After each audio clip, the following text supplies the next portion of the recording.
Well, a huge summer for Fredrick Meijer Gardens. The park announced today that it had its busiest summer season in its 20-year history.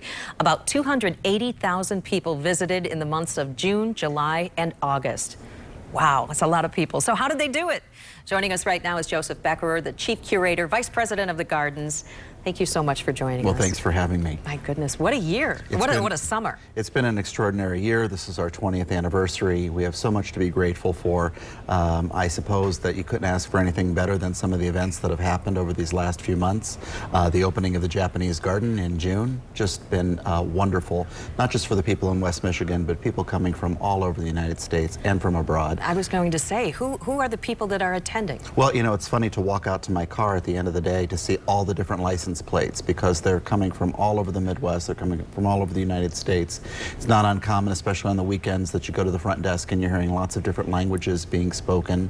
When we unveiled the Ai Weiwei sculpture earlier in the spring, you know, it's such an amazing name, probably the world's most important artist right now.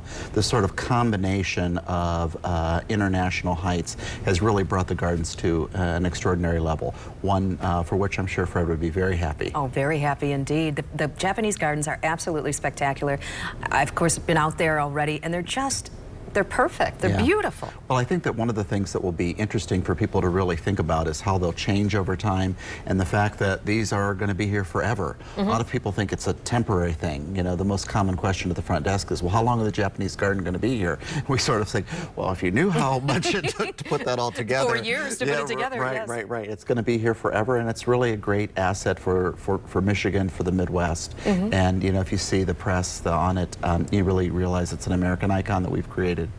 Beautiful. Anything new on tap? Well, we have this Labor Day weekend, which I think that despite the heat, it's going to be busy for us. People like to come out in all seasons. And then we start making a very, very quick transition into Art Prize and our fall exhibition, which is chrysanthemums and more.